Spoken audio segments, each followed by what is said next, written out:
Mesdames, Messieurs, bonjour. Bienvenue à notre webinaire. Nous sommes aujourd'hui sur le bâtiment Origine, propriété d'ICAD, avec donc les équipes d'ICAD et le preneur à bail, les équipes de Technip Énergie.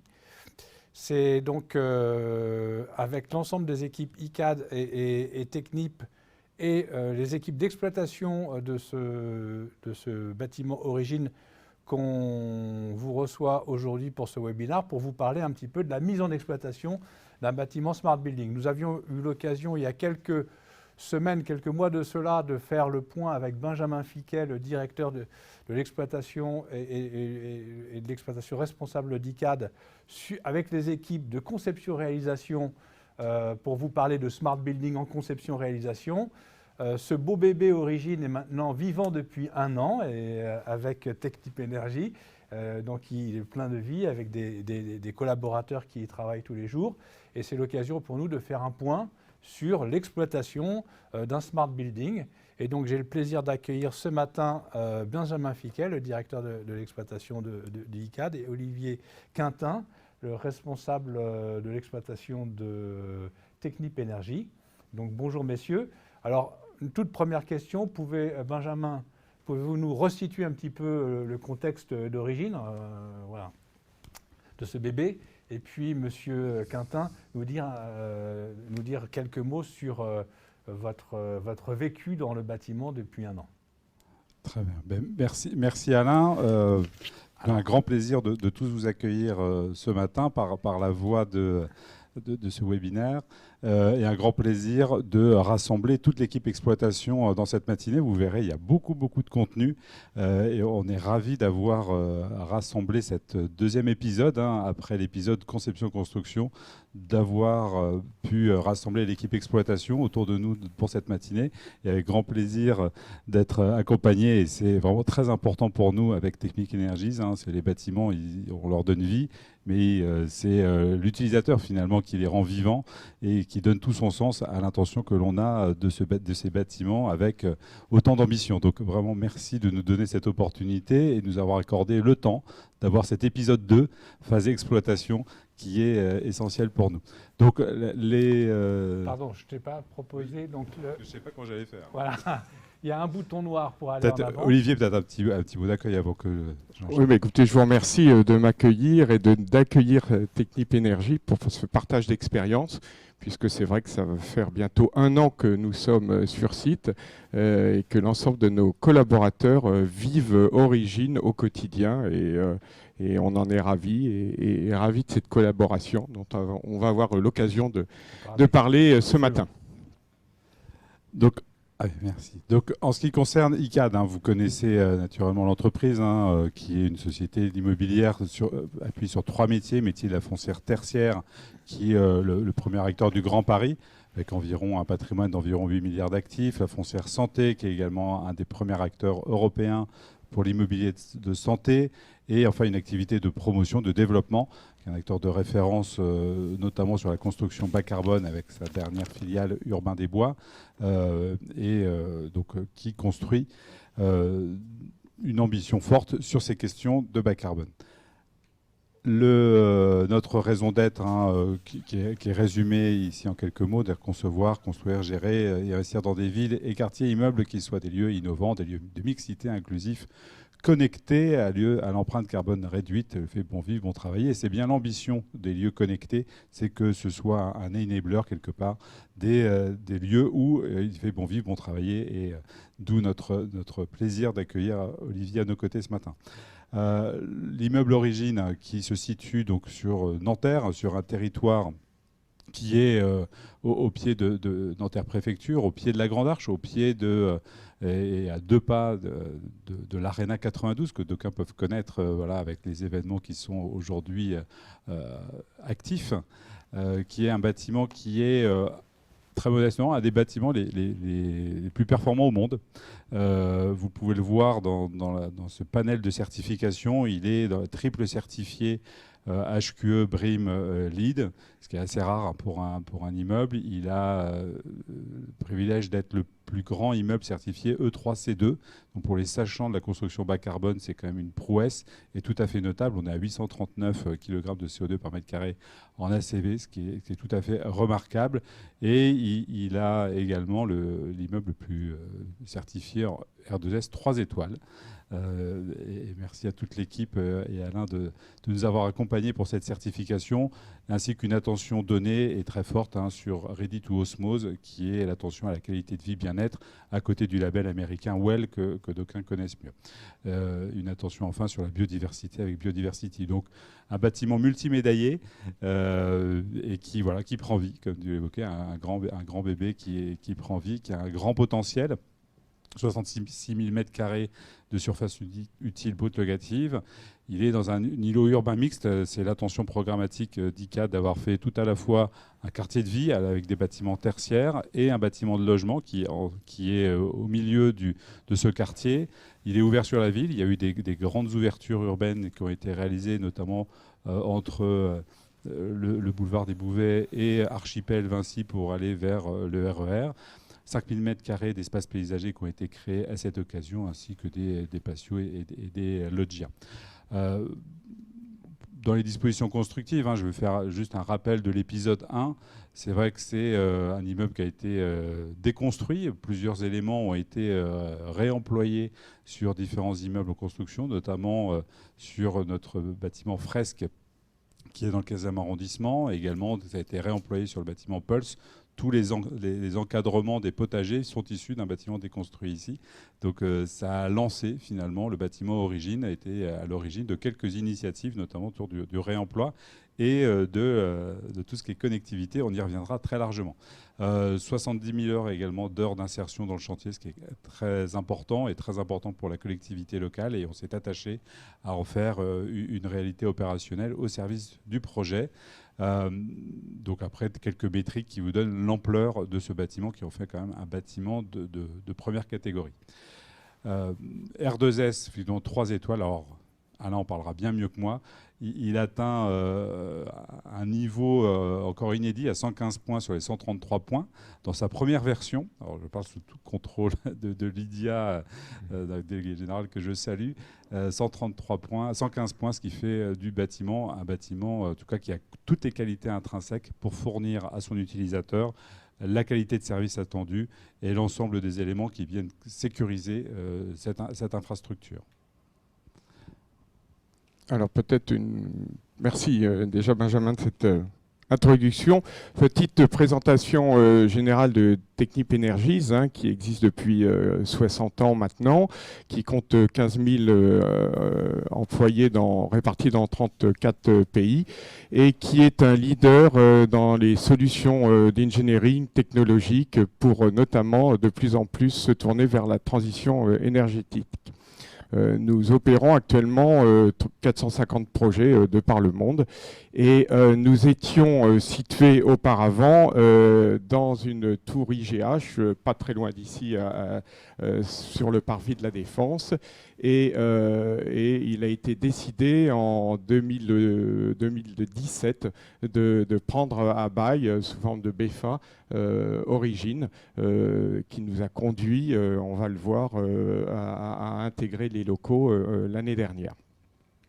Voilà, je passe rapidement effectivement sur les perspectives de développement de Technip Energies vers les services, vers un certain nombre de brevets et d'industries dont nous avons la connaissance, et puis de plus en plus, je le disais tout à l'heure, vers la transition énergétique avec le développement de solutions plus vertes et notamment la capture de CO2 ou la limitation en tout cas de notre empreinte carbone.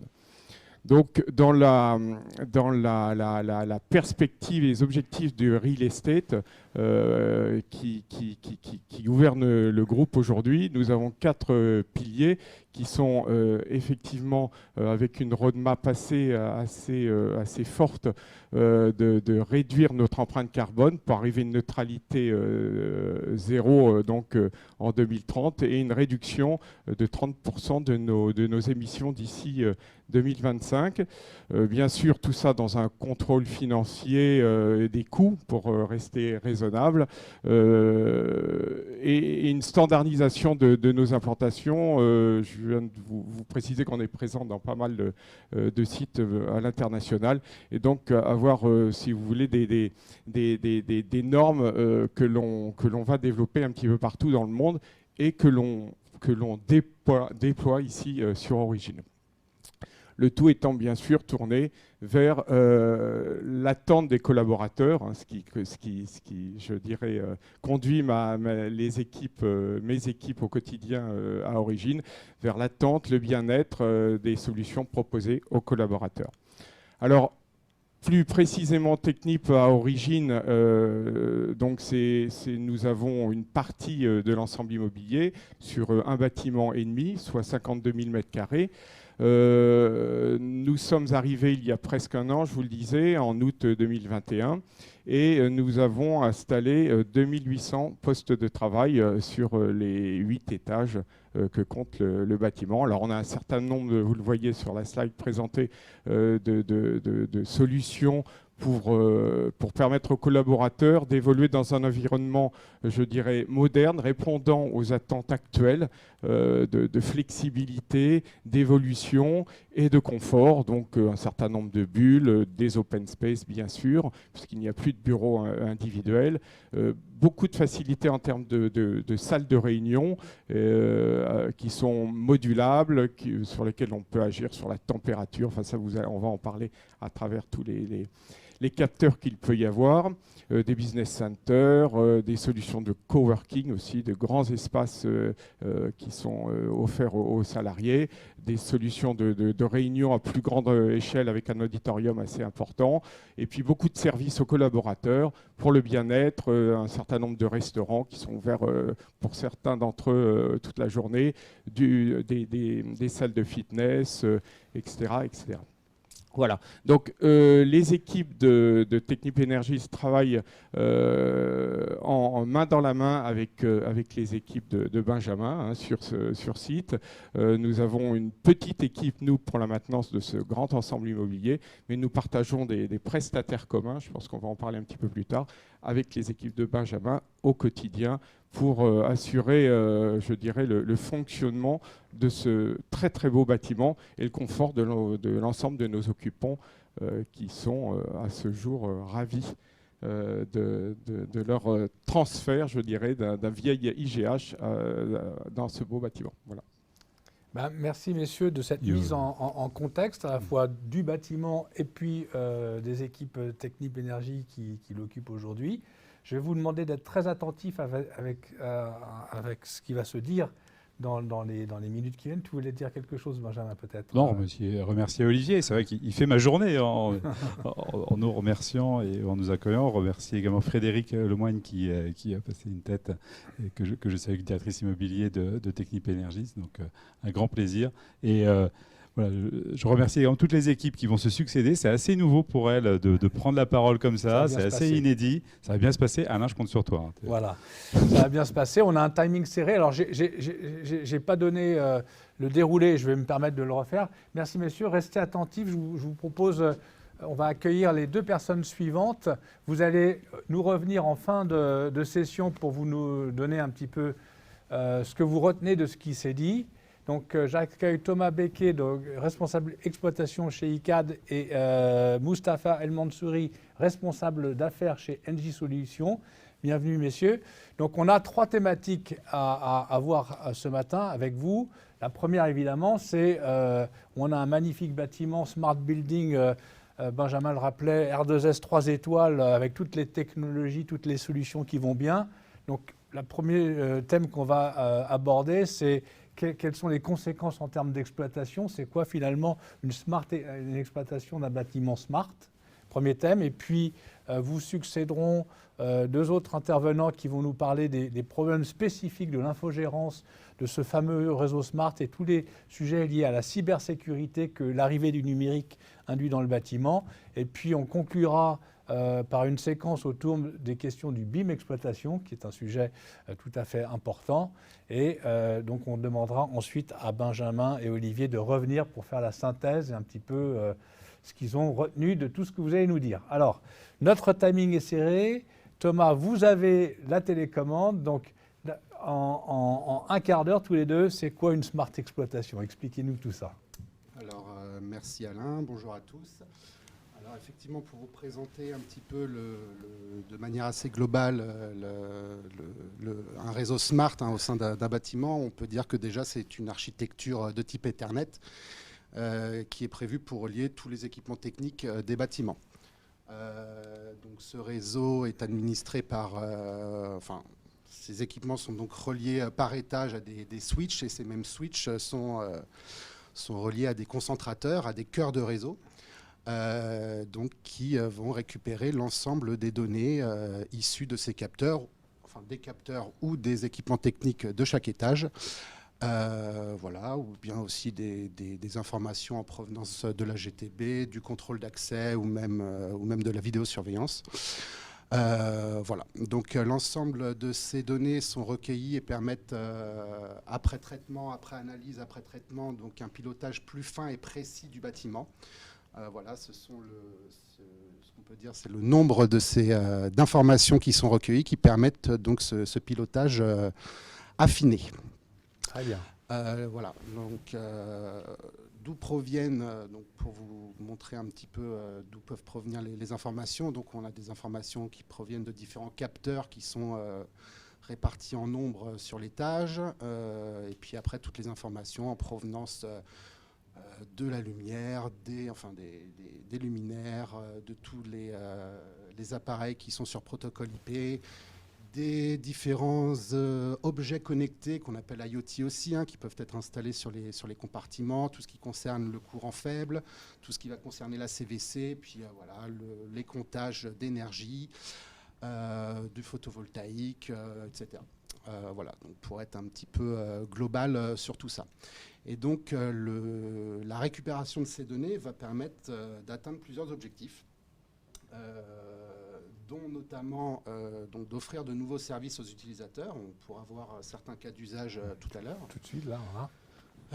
Voilà, améliorer la gestion de l'énergie et réduire les consommations du bâtiment, tout en améliorant le confort des usagers, et bien évidemment, et ça c'est très important aussi, faciliter l'intervention des équipes techniques sur site. Très bien. Voilà, donc quelques exemples, pour donner quelques exemples de performances attendues. Qu'est-ce que ces données nous permettent de faire? Donc on a parlé de la gestion du confort des locataires, donc par exemple adapter la température d'un plateau par zone, par exemple. Si l'ensemble d'un plateau n'est pas occupé, seules certaines zones seront rafraîchies ou réchauffées selon la saison en fonction de l'occupation. Voilà, donc ça permet à l'occupant de travailler dans de meilleures conditions. Mise en place de nouveaux outils aussi, on pourra voir lesquels. Il y a différents cas d'usage, mais des occupations de salles de réunion, par exemple, etc. Par rapport aux équipements, par rapport à tout ce qui est la composante technique des bâtiments, ça va aider, comme on l'a dit tout à l'heure, à la maintenance de ces équipements. Ça permettra effectivement de régler les problèmes de manière anticipée, au travers des différentes alarmes qui sont reçues de manière assez rapide, on va dire, et qui permettent aussi donc d'intervenir assez rapidement, qui probablement augmenteront les durées de vie des équipements. Enfin voilà, il y a plusieurs cas d'usage. Et enfin, par rapport à l'environnement, à l'écologie, ça permet aussi donc au travers de la réduction des économies, au travers de la réduction de la consommation des énergies, de réaliser des économies et ainsi de s'inscrire dans le cadre réglementaire, par exemple, du décret tertiaire. Voilà. Très bien. Merci Thomas pour nous avoir expliqué en quoi ça consistait, cet équipement du réseau Smart, et puis les objectifs qui en étaient attendus. Alors c'est Mustapha El Mansouri d'Engie Solutions qui a la charge, aux côtés de Thomas, de faire vivre cette machinerie finalement assez complexe.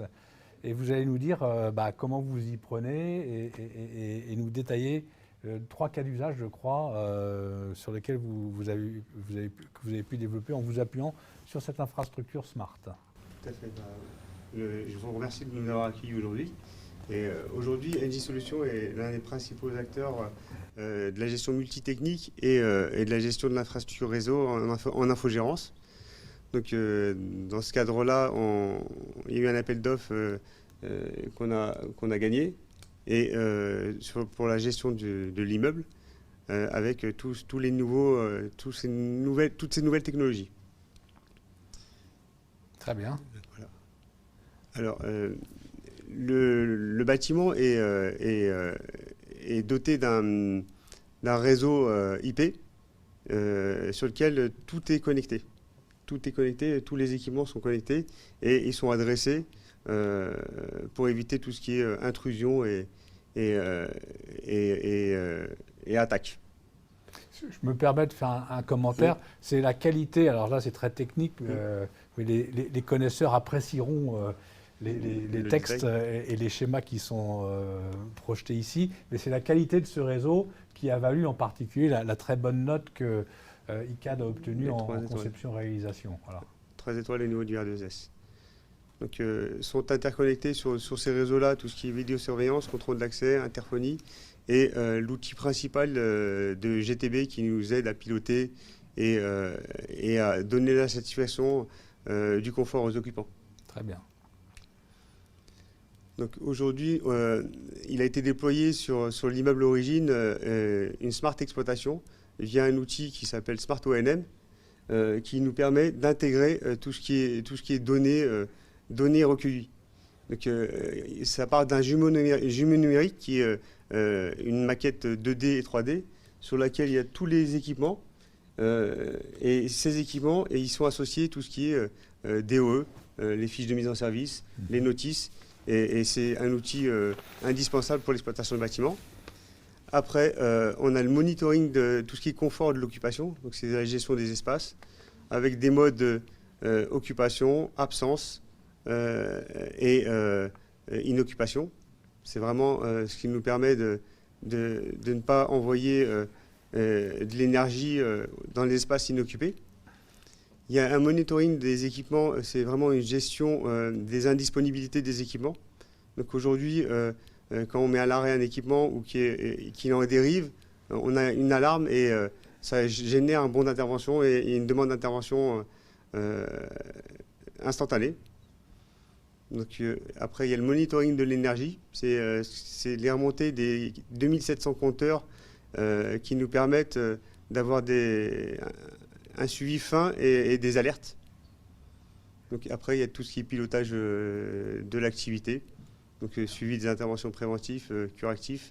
L'outil Smart ONM et un outil de GMAO. C'est un petit peu un outil de GMAO qui nous permet de planifier et d'anticiper en fonction des durées de fonctionnement des équipements. D'accord, donc ce qu'on peut dire, c'est grâce à ce réseau Smart qui permet de remonter toutes ces informations dans une application centrale que vous venez d'expliquer, Smart OM, vous êtes en capacité de développer tous ces nouveaux systèmes de pilotage fins et intelligents que vous venez de nous décrire. Alors, le temps presse. Vous avez préparé 3 cas d'usage. Je vous demande d'aller à l'essentiel, nous dire, bon, en 3 mots, un mot par cas d'usage, qu'est-ce que ça apporte pour illustrer et donner des choses un peu concrètes aussi à notre auditoire. Aujourd'hui, sur le réseau Smart, via la GTB, on peut aller chercher et exploiter les points dont on a besoin. Donc on n'est pas dans l'obligation de remonter tous les points. D'accord. On prend ce dont on a besoin en fonction des usages. Donc déjà, ça nous évite d'avoir 1500 ou 2000 points à traiter d'un coup.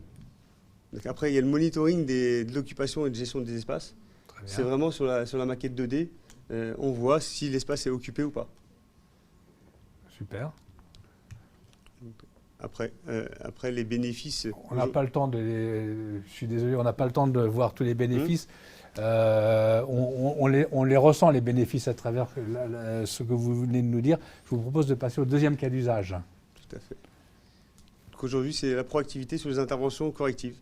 Donc dès qu'il y a une dérive qui est détectée via la GTB, ça génère automatiquement un bon d'intervention et envoyé au technicien.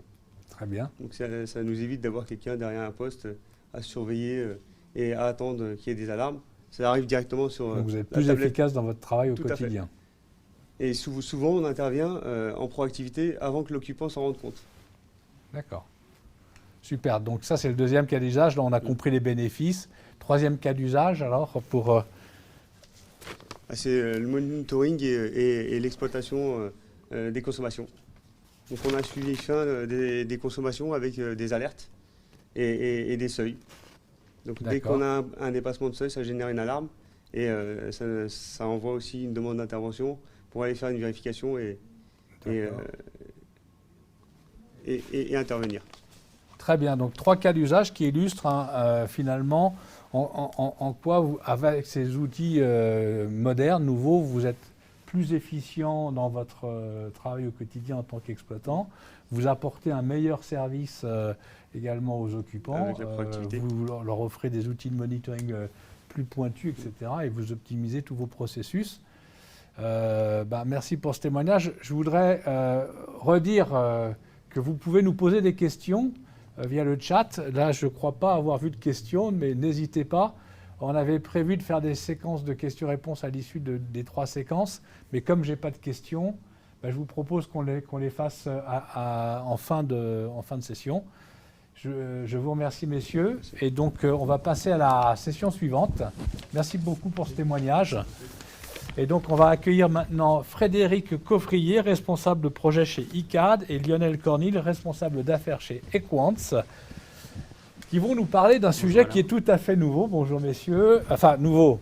Bonjour à tous. Nouveau parce qu'on a des systèmes techniques, on fait finalement de l'informatique quelque part, on parle de réseau, on parle de données qui circulent et forcément, quand on va parler de réseau, on va parler d'infogérance de ce réseau pour le maintenir en bon état de fonctionnement. Et lorsqu'on va parler de systèmes numériques, on va aussi parler des questions de cybersécurité. Et à ce propos, je crois que ICAD a fait toute une démarche, tout un audit de cybersécurité pour s'assurer que les choses soient bien prises dans le bon ordre et que les systèmes soient bien protégés. Donc Frédéric, vous allez nous en parler. Tout à fait, Alain, merci. Donc effectivement, l'arrivée d'Origine dans le patrimoine a été un vrai challenge pour nous. Et donc on l'a tout de suite intégré à notre programme de cybersécurité. Donc là, on va parler effectivement des quelques risques que l'on a voulu gérer. Il faut appuyer sur le truc Ah, noir oui. là. On va le donner à Frédéric. Oui. Ah, il y a des animations, bon, Ouais, allez, ouais, direct à on peut aller l'essentiel. directement à l'essentiel. Et donc oui, donc on a un certain nombre de risques qu'on a voulu circonscrire. Et puis après, on a fait un audit, donc on va parler de l'intérêt de l'audit, des points de vigilance que l'on a sur la cybersécurité et qui matchent totalement avec le label R2S. Et puis après, en troisième partie, on va parler du suivi de la maintenance, du suivi des exigences que l'on a et de la démarche que l'on a entrepris. Donc sur les risques, ce que l'on cherche à éviter, c'est les expositions. Donc il y en a 4 types. Donc les expositions par rapport à l'ouverture sur Internet des postes de travail. L'exposition deuxième, c'est par rapport à nos prestataires de services qui viennent faire la maintenance de plus en plus en déporté. Donc on veut être assuré qu'on a bien un VPN en place. Quand on a un réseau Wi-Fi, il faut qu'il soit sécurisé parce que sinon n'importe qui vient se connecter. Et puis on a aussi, c'est les vieilles intrusions, les personnes qui rentrent dans l'immeuble. Comment est-ce qu'on gère ça?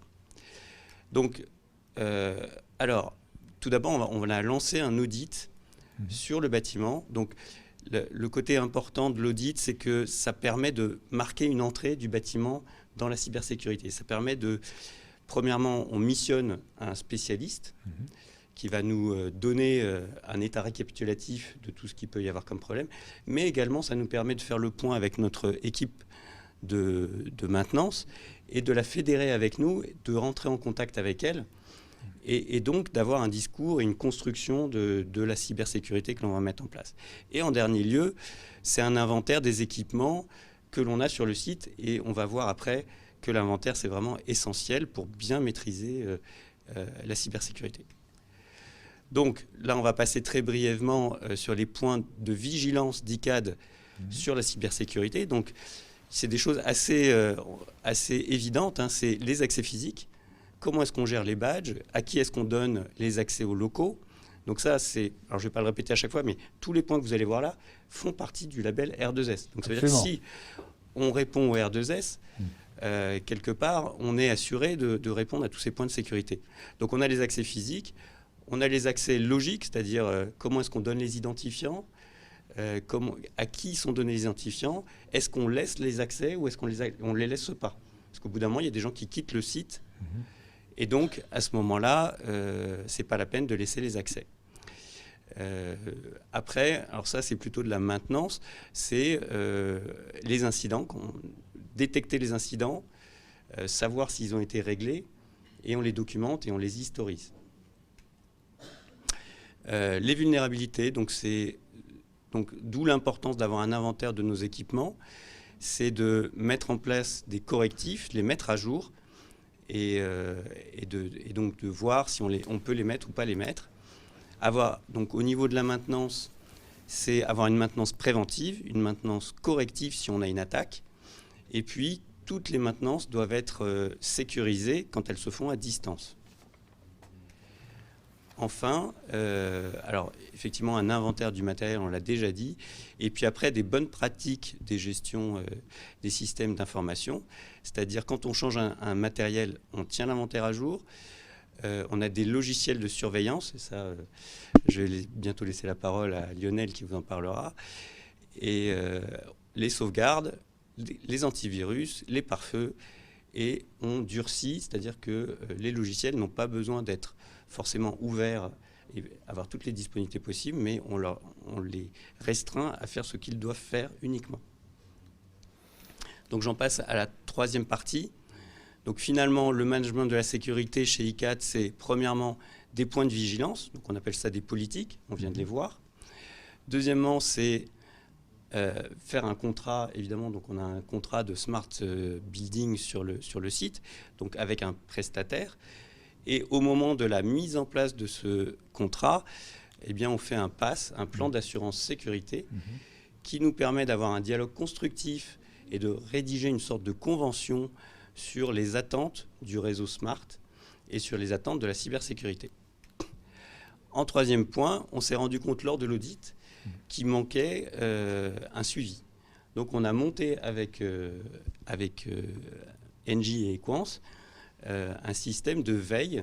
Donc on fait une comitologie tous les 3 mois et on a mis en place un certain nombre de points de vigilance qu'on ne va pas développer ici, mais du coup on se voit tous les 3 mois et on avance tout le temps sur la cybersécurité. Très bien, c'est très clair, merci. On voit finalement la cybersécurité, on en parle beaucoup. On pense que c'est une grosse montagne à franchir. En vous écoutant, Frédéric, on a le sentiment que c'est à portée de main quand même. C'est à portée de main en fait. Il y a des guides pour nous y aider. Vous l'avez cité, R2S, déjà un bon guide.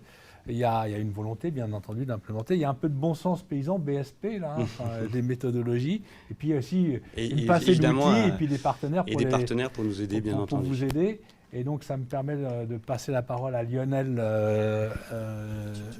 de Equance, qui va nous dire comment vous intervenez dans ce jeu, finalement, pour garantir à ICAD la cybersécurité des systèmes qu'ils ont mis en place pour leurs preneurs. Effectivement, donc notre infogérance s'articule sur notre CSN, notre Centre national de support, qu'on voit sur le slide en haut à gauche, qui est en fait un guichet unique et qui permet de centraliser et de marquer par un ticket, un numéro, un suivi, chaque demande provenant d'un demandeur, que ce soit pour une panne ou tout simplement de l'infogérance. On voit donc sur ce slide qu'on a effectivement les échanges qui se fait évidemment entre le demandeur ICAD, notre centre de support, mais évidemment également entre ICAD et toute la gouvernance, pour permettre de gérer au mieux ces besoins. On a évidemment en retour un tableau de bord qui permet de visualiser et de voir comment se passent ces tickets et ces demandes de changement. On a en bas un tableau qui nous indique en fait tous les moyens multitechniques et notre expertise qui part évidemment à gauche de la prise d'appel avec la gestion des incidents, le monitoring, le MCS, l'exploitation, le suivi des interventions et évidemment le pilotage fonctionnel. Donc là, c'est les catalogues qu'on propose à ICAD. On a donc évidemment les alertes incidents qui, par l'intermédiaire d'accès au réseau, la détection des incidents, la supervision évidemment des accès, le rapport d'activité, on vient d'en parler, l'historisation des rapports, des incidents, le traitement des vulnérabilités et évidemment l'historique des actions de maintenance. On a également l'action de maintenance, on vient d'en parler, avec le durcissement des équipements, la mise à jour des systèmes évidemment, la maintenance programmée et la réalisation de plans de sauvegarde. Et ça nous fait passer en bas à gauche où on décrit le plan de sauvegarde, où on a évidemment l'état de sauvegarde possible, le renouvellement des sauvegardes, l'accessibilité, les modes opératoires et l'inventaire des équipements. Très bien. Alors ça, c'est quelque chose qui est assez fréquent pour tout système d'information dans une entreprise. Ce que vous nous décrivez là, j'imagine que vous êtes amené à le proposer à de nombreuses entreprises dans le cadre de leur système d'information. Dans le cadre des systèmes d'information bâtimentaires, en revanche, est-ce que c'est quelque chose, est-ce que ICAD avec Origine est un produit unique? Est-ce que vous ressentez cette prise de conscience de cette nécessité à mettre en place ces éléments Il y a effectivement une base et après il y a un catalogue qu'on peut tuner au souhait du demandeur. Très bien. Donc là, vous avez proposé toute la panoplie. Toute la panoplie, oui. Ils ont tout pris là. Ils ont tout pris pour garantir la meilleure cybersécurité du bâtiment. Voilà. Un focus sur les services, évidemment la gouvernance, le pilotage, la réplication, les mises à jour, les gestions des mots de passe, on en a parlé aussi tout à l'heure, la supervision des équipements, alors je ne développe pas parce que c'est énorme, on sait qu'on n'a pas beaucoup de temps, et évidemment la gestion des vulnérabilités avec tous les axes d'amélioration qu'on peut trouver en avançant. Ce qu'on peut dire, ce qu'il faut retenir, c'est que c'est accessible. Il y a des prestataires comme vous qui est en mesure de proposer ces services aux opérateurs du bâtiment et que la cybersécurité, elle est à portée de main. C'est ça, c'est un peu comme quand on fait de l'exploitation, il faut s'investir dedans. Il ne faut pas mettre la main sur le... Voilà, pardon, j'ai oublié de le dire, sinon les gens ne vont pas vous entendre, Frédéric. Ah, d'accord. Non, mais il faut maîtriser, effectivement comprendre les enjeux, et à partir de là, effectivement, avoir un suivi et poser les questions à son mainteneur, ne pas avoir peur d'apprendre avec lui, de poser les questions, et c'est ensemble qu'on construit la cybersécurité du site en améliorant en continu la maintenance. Très bien. Parce que finalement, c'est de la maintenance. C'est de la maintenance. Alors, ce qui est intéressant, c'est que c'est de la maintenance, mais que l'on fait avec des gens, finalement, dont le métier n'est pas que la maintenance, c'est aussi des informaticiens. Donc, on les amène à connaître notre métier, et eux, ils nous amènent à connaître le leur. Donc, chacun a un effort à faire. Et c'est ça qui est enrichissant. Un processus d'enrichissement dans cette optique-là. Alors vous nous avez fait une synthèse un petit peu des plus et des moins lors de cette démarche avec ce fameux réseau Smart. Des moins, on n'en a pas trouvé, mais on sait qu'on a beaucoup d'avantages. Évidemment, sur ce réseau Smart, on sait qu'évidemment, on a segmenté le réseau qui nous permet évidemment d'avoir un peu de la sûreté et surtout d'être étanche par rapport à un réseau où on pourrait mélanger aussi des utilisateurs. On a donc un réseau étanche avec des règles spécifiques pour ce réseau, notamment des règles de sûreté. On a aussi des points de supervision uniques pour ce réseau. Et puis, on a des axes d'amélioration qui sont, pourquoi pas, de l'hébergement de serveurs dans des data centers, dans nos data centers, avec évidemment, pourquoi pas, une amélioration de l'impact carbone de l'immeuble. On sait aussi que c'est important. Et puis des hypothèses de travail. On peut avoir, pourquoi pas, de la réplication de serveurs dans nos data centers avec une approche Edge, et puis un besoin évidemment du bas carbone et de la cybersécurité dans tous les cas en vecteur d'amélioration. Très bien. Juste un petit mot sur la gouvernance et les extraits des copiles que l'on fait, où on fait un récapitulatif évidemment des tickets qui ont été ouverts. Ça nous permet de faire un suivi, d'avoir un retour à froid sur les incidents ou les demandes qu'il y a pu y avoir sur le trimestre. Et puis on fait un état des lieux et avec des suivis, des devis évidemment, des actions et des propositions d'amélioration en cours. Alors la question qui me vient tout de suite à l'esprit, c'est est-ce que vous avez été capable d'arrêter des attaques? Est-ce que vous en avez vu? Il y en a probablement qu'on a arrêté, mais ça, ces règles sont mises régulièrement à jour. Donc on est quotidiennement en alerte et quotidiennement les équipements sont mis à jour. Et pour l'instant, tout fonctionne bien. Je crois que ce qui est important de dire, c'est qu'on reçoit un équipement qui déjà est bien construit, mais quand on prend le bâtiment, on a forcément plein de demandes qui arrivent, il faut mettre en route le bâtiment. Donc la démarche qu'on a eue, c'est... donc on a eu une équipe sur l'exploitation dans un premier temps, une autre équipe sur la cybersécurité, et donc on en a parlé en permanence. Et donc en fait, la logique de la cybersécurité, c'est de fermer les portes. En fait. C'est de fermer les portes évidentes. Donc c'est-à-dire on a fermé toutes les portes évidentes, on l'a fait ensemble avec les équipes d'exploitation et du coup, et après on avance en continu. Et il ne faut pas se dire on a reçu un bâtiment qui est tip-top et on n'a plus rien à faire. Non, on a reçu un bâtiment qui est très bien.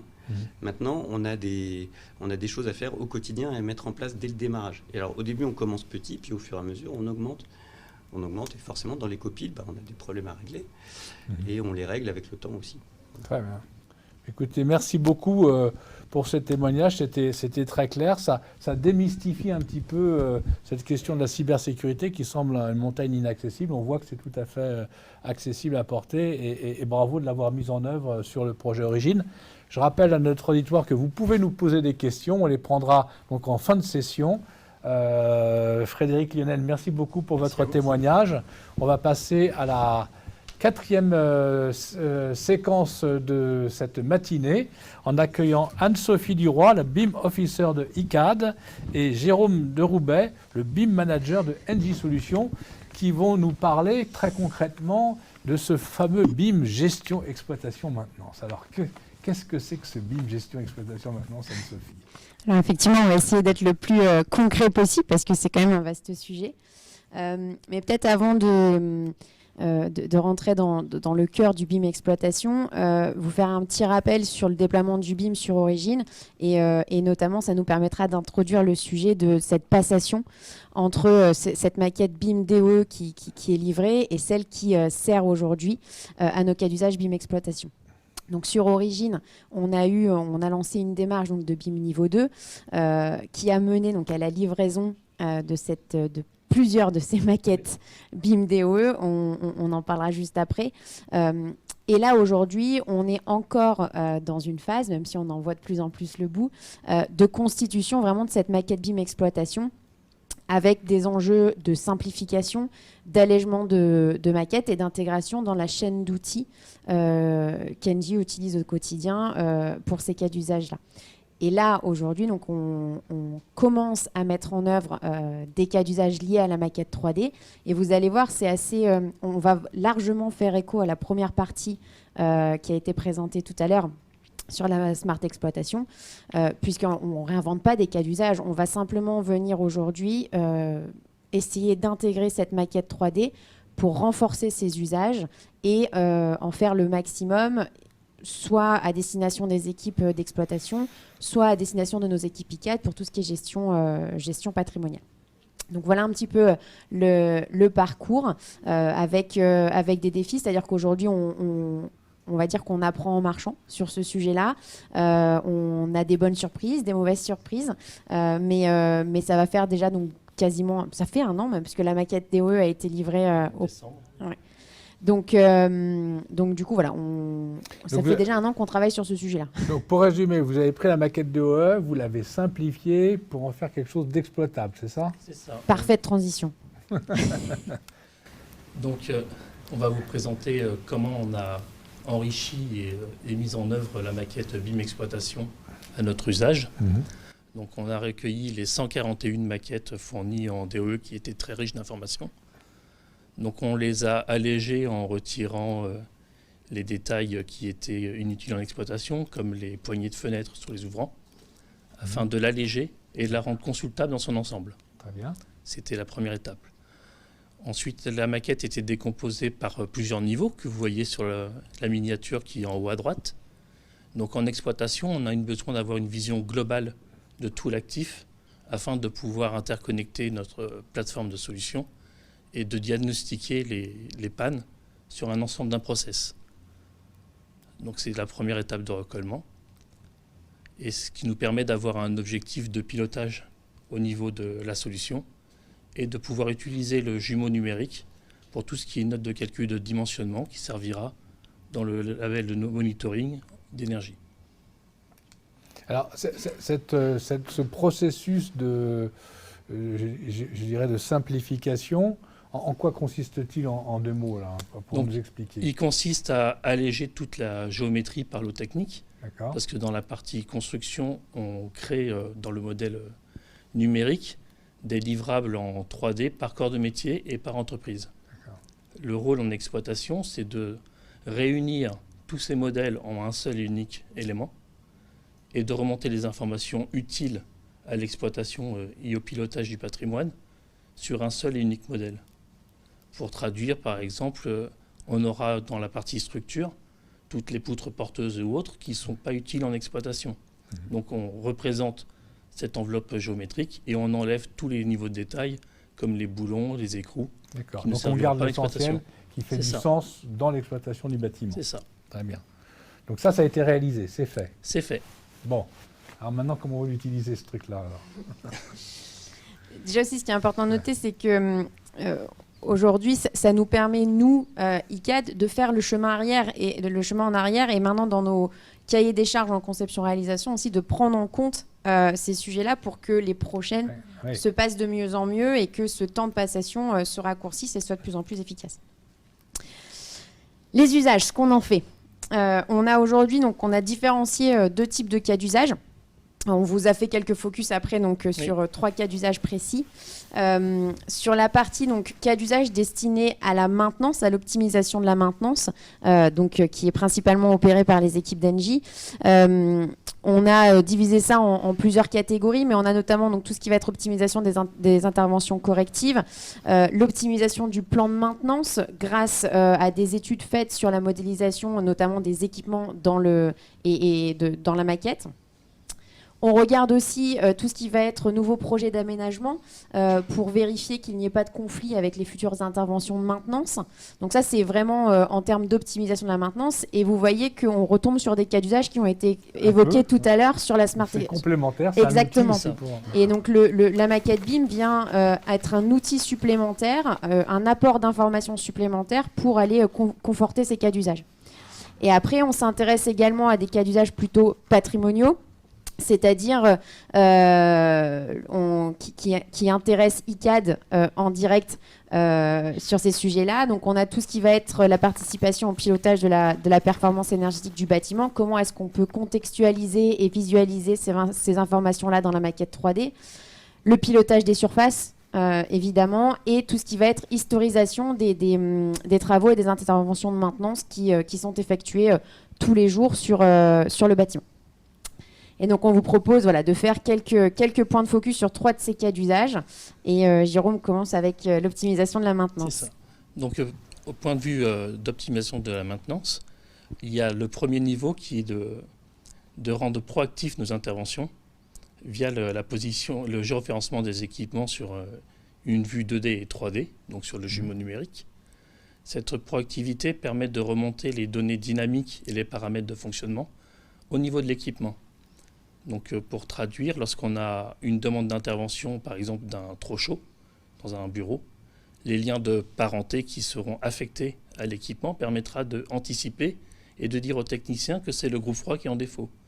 Donc on va gagner une proactivité sur l'intervention. C'est la première étape.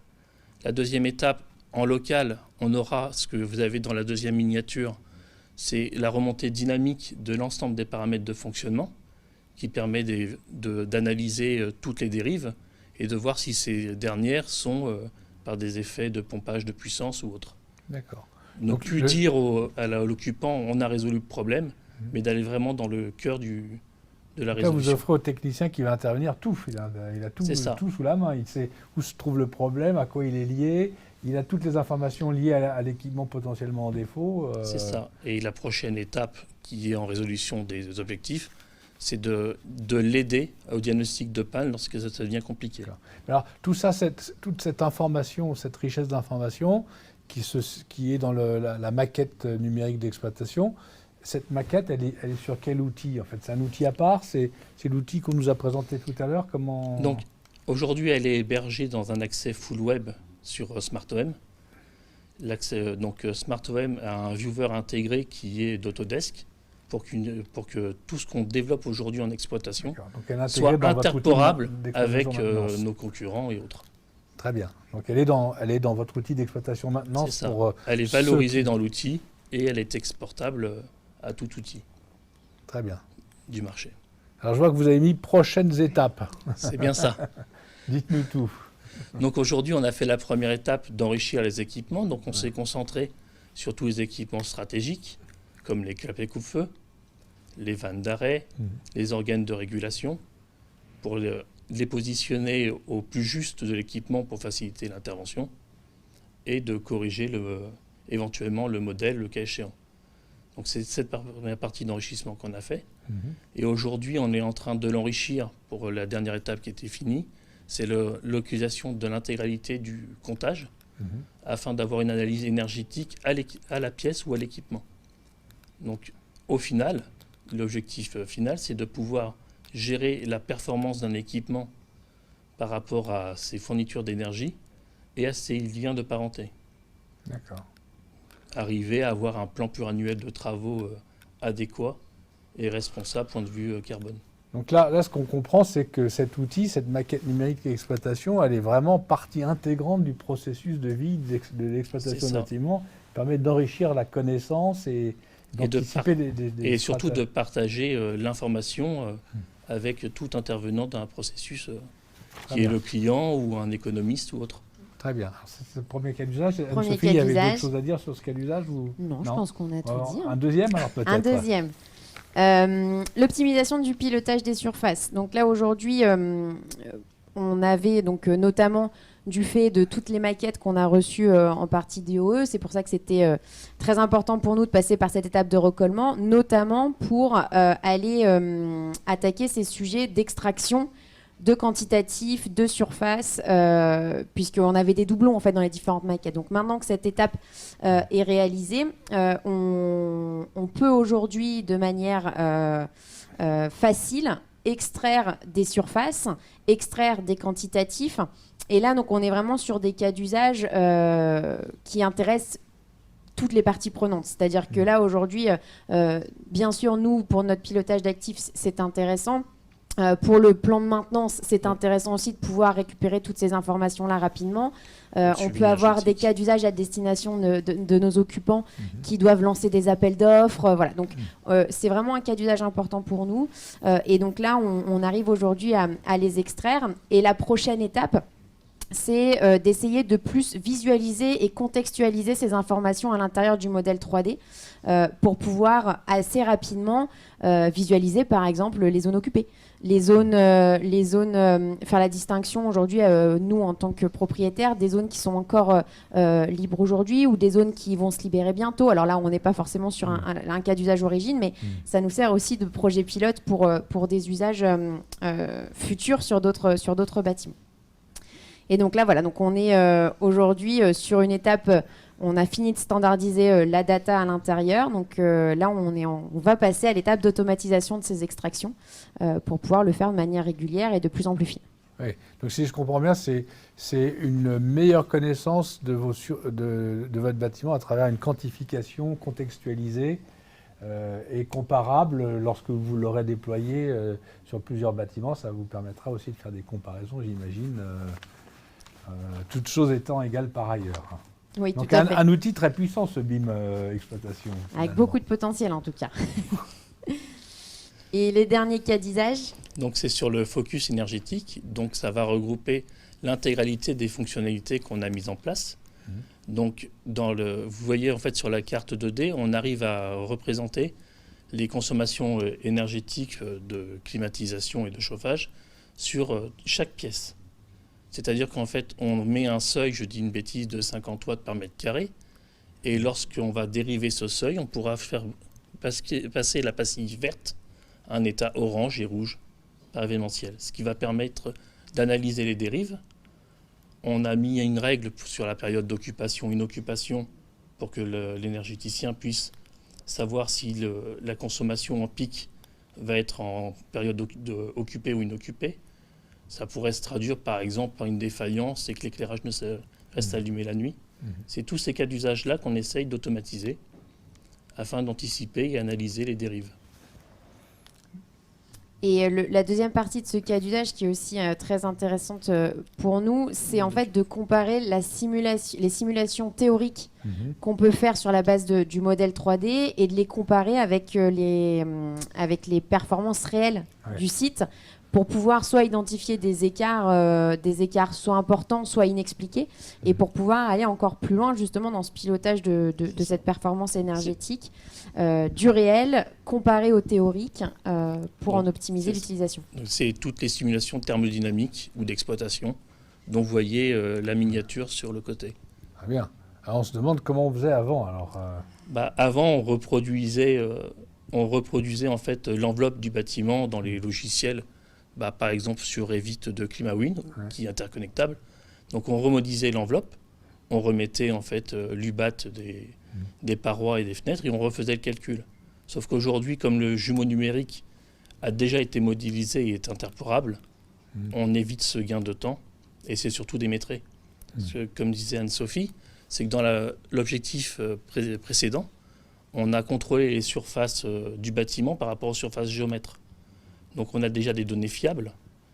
Tout ce qui va être en fait enveloppe du bâtiment est maîtrisé dans le DOE et fourni. On a aussi maintenant la possibilité d'avoir une empreinte de l'environnement.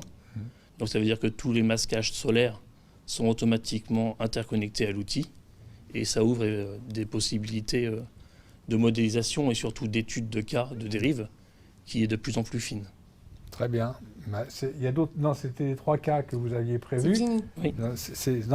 C'est déjà très riche. C'est le vrai couteau suisse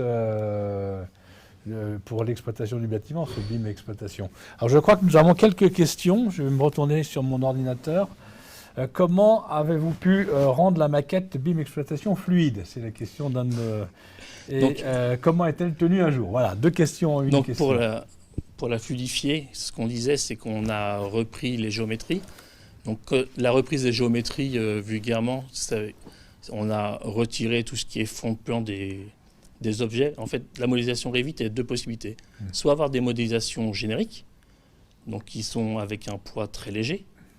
On a ce qu'on appelle les modélisations in situ, donc ça veut dire qu'on modélise par une extrusion de plan 2D avec un poids très important, ou des objets fabricants qui sont riches de données qu'on n'a pas besoin d'exploitation.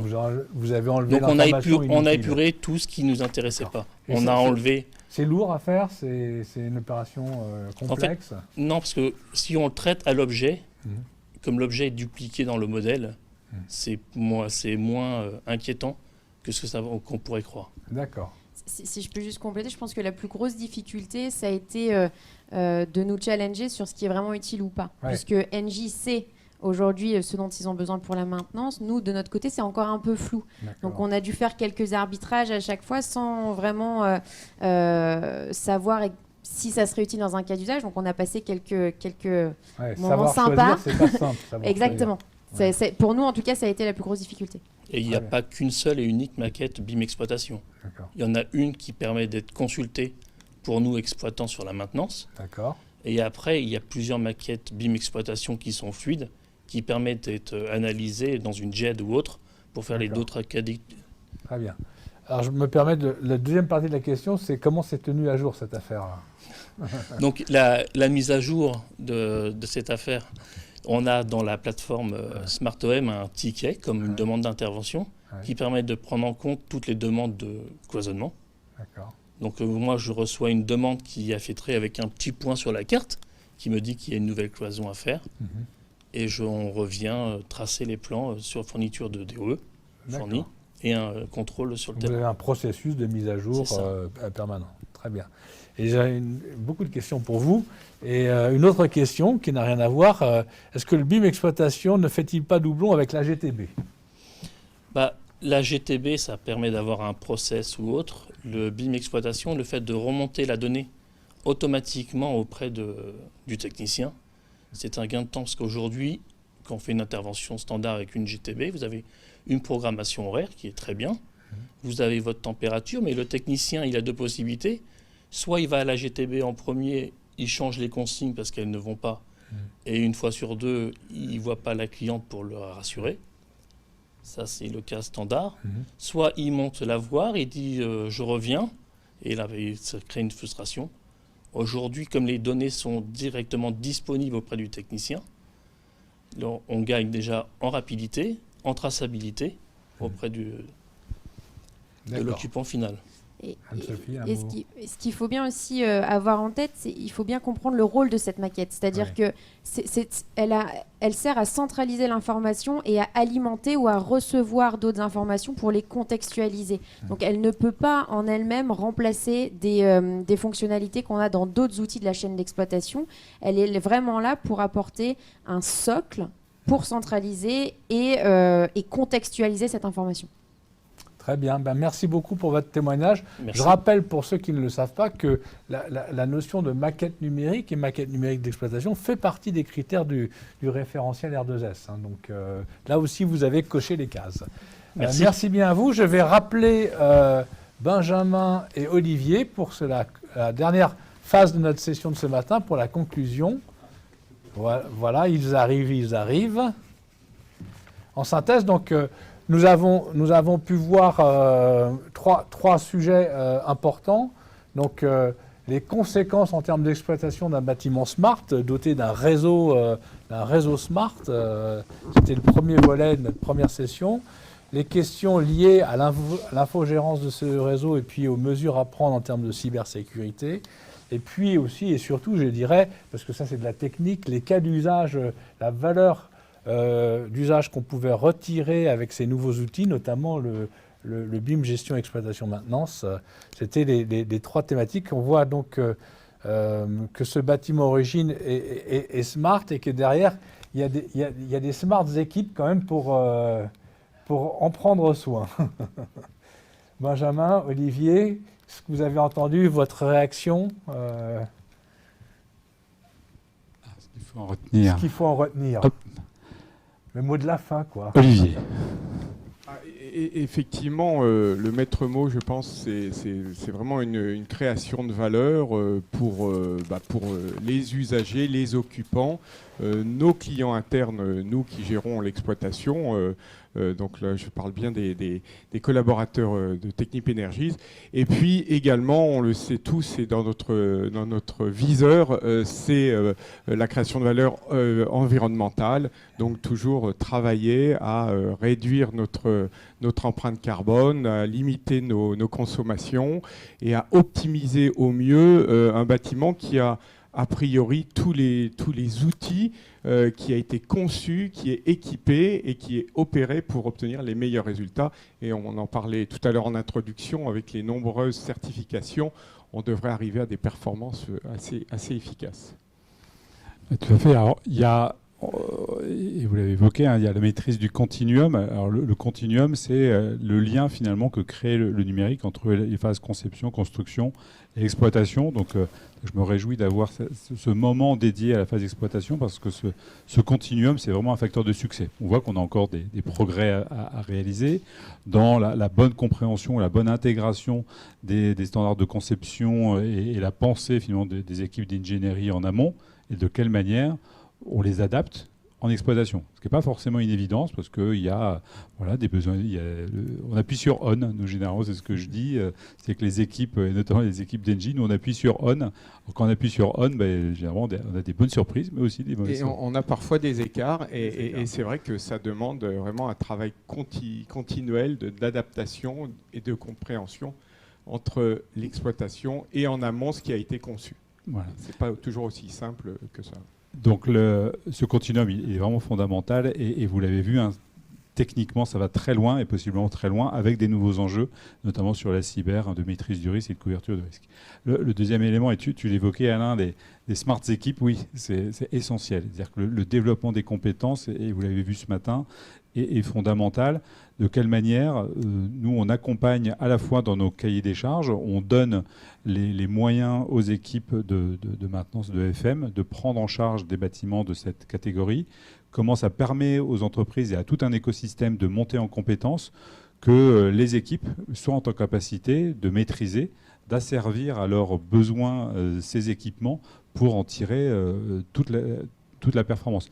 Cette compétence, elle est associée aussi à un élément fondamental, c'est la création des coopérations. Les coopérations qui sont nécessaires entre exploitants, utilisateurs, propriétaires, autres intervenants du bâtiment. Et c'est bien cette coopération, c'est cette équipe qui, au service de la performance, va mobiliser l'ensemble des fonctions et des services numériques du bâtiment pour en tirer sa quintessence. Donc la coopération, elle est vraiment essentielle et elle mobilise l'ensemble des compétences. Donc Smart, c'est aussi être ensemble. C'est-à-dire cette intelligence collective, cette intelligence à travailler ensemble et cette intelligence à pouvoir mobiliser tout. Interopérabilité humaine.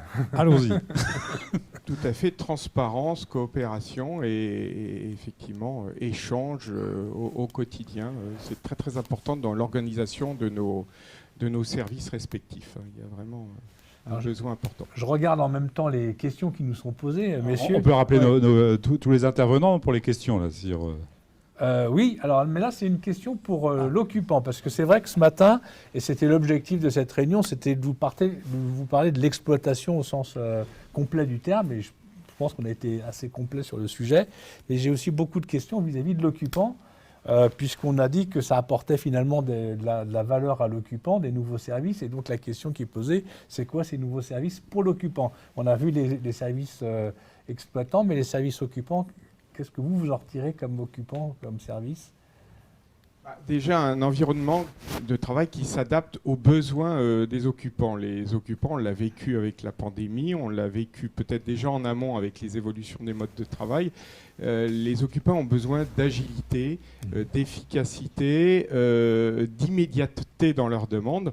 Donc, plus le bâtiment est intelligent, plus il est réceptif à ces demandes et il est efficace dans son adaptation, mieux ce sera et pour nous, équipe d'exploitation, qui répondons aux demandes de nos clients internes, et au final pour ce client-là qui a besoin dans l'immédiateté d'avoir un bâtiment qui s'adapte, qui se configure autour de sa journée de travail, autour de son besoin du moment. Donc ça, c'est très très important.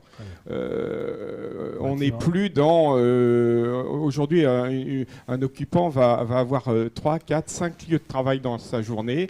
Il va avoir des tâches extrêmement diverses et il faut que le bâtiment réponde parfaitement à ses demandes.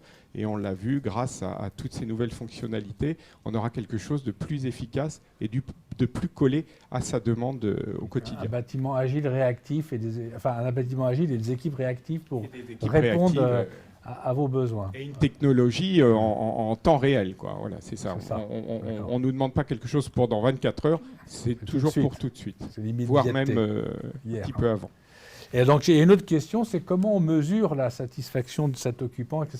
Est-ce que vous avez mis en place des moyens de mesurer? C'est la question qui nous est posée. Nous, dans le cadre de nos certifications qualitatives, on va dire, on a mis en place un certain nombre d'études, d'études qui sont faites auprès des occupants. On a également des hotlines internes qui mesurent les taux de réponse, le nombre de demandes que l'on a quotidiennement. Donc tout ça, on le suit de très très près. Et dès qu'il y a, je dirais, une alerte, on se rapproche de l'exploitant du bâtiment, des équipes de Thomas, justement pour faire part des remontées qu'on peut avoir terrain. Mais bien sûr, on le suit très très très régulièrement. Très bien. Et c'est pas que lié à la GTB, parce que la question, c'était... Non, il y a du quantitatif, on va dire, GTB, mais il y a du qualitatif aussi, et de la perception, ouais. bien sûr. Et peut-être que les labels que tu mentionnais, Benjamin, Well, Osmose, prend en compte aussi cette dimension sur les usages, sur les occupants, je ne sais pas. Oui, tous ces référentiels qui sont des preuves finalement de la promesse de qualité rendue d'un bâtiment, tous ces référentiels, ils permettent d'organiser les équipes entre elles. Elles permettent aux équipes d'avoir un cadre commun qui leur permet de dialoguer en confiance, tendu vers un objectif commun qui est la performance. La performance numérique, on l'évoquait avec R2S, la performance de qualité d'usage chez Osmose, et dans ce cadre de référence, il y a la manière dont justement on va vérifier la satisfaction des utilisateurs au quotidien. Donc tous ces cadres de référence finalement créent des cadres de coopération, les favorisent, les entretiennent dans sa phase d'exploitation et permettent justement de rendre compte au quotidien de la satisfaction de l'utilisateur et de pouvoir corriger avec agilité, promptitude, les écarts, les anomalies qui peuvent être générées sur un bâtiment. Ah, mais c'est important, et je crois que tu le disais en introduction, c'est que tout ça, on le fait pour la performance intrinsèque du bâtiment, c'est son optimisation, mais surtout et avant tout pour l'humain. Et c'est ça le point le plus important, peut-être le mot de conclusion, c'est que tous ces efforts ils sont faits pour rendre la vie au sein de ces bâtiments plus agréable. L'humain reste au centre de cette technologie, c'est sûr. Voilà, et il faut qu'elle soit accessible aussi à tout le monde. On va conclure cette session, on a 5 minutes d'avance. Il y a une dernière question. Une dernière question peut-être. Et puis, le bâtiment participe à des processus de flexibilité énergétique. Alors, est-ce que le bâtiment participe dans les processus de flexibilité énergétique effacement pour supporter le réseau électrique? Alors, ça va me permettre de réinviter tout le monde peut-être pour ne pas vous laisser, venez tous, messieurs, sur une question aussi technique à la fin. Non, mais c'est une très bonne question. Si l'ensemble des intervenants vous allez vous tasser un petit peu, on va faire une photo de famille pour conclure cette session. Bravo. Donc Thomas, Mustapha. Non, c'est pas un piège, je repars. C'est pas. Anne-Sophie, Olivier, Frédéric. Est-ce que j'ai oublié quelqu'un? C'est inédit d'avoir autant, non? Vous voyez, on a tenu en 1 heure avec autant d'intervenants brillants qui, avec passion, vous ont fait part un petit peu de tout ce qu'ils avaient mis en œuvre sur ce bâtiment. Alors, je ne sais pas qui veut répondre à cette question sur cette flexibilité énergétique. La flexibilité, c'est un enjeu. Le bâtiment, on n'a pas évoqué son mode de conception et son mix énergétique. Son mix énergétique, il est hybride. On a à la fois de la géothermie, sur de géothermie profonde à haute intensité, avec une pompe à chaleur. On a des panneaux solaires. On a à peu près 2800 m² de panneaux solaires qui contribuent en autoconsommation au bâtiment. On est sur une contribution avec un réseau urbain et on est sur des épingles électriques. Bref, on a une combinaison de solutions énergétiques très diverses. Et donc, c'est bien l'enjeu des équipes, et c'est tout le travail qui est en cours, de bien comprendre le plan de comptage, la manière dont le bâtiment fonctionne pour effectivement optimiser son fonctionnement, à la fois sur un volet empreinte carbone. C'est un premier élément d'enjeu de son empreinte carbone, avec les facteurs d'émission carbone à intégrer selon le vecteur énergétique différent, selon la facture énergétique, effectivement, le coût de l'énergie n'est pas le même selon le vecteur. Et donc aujourd'hui, c'est un enjeu, c'est-à-dire qu'il y a un mur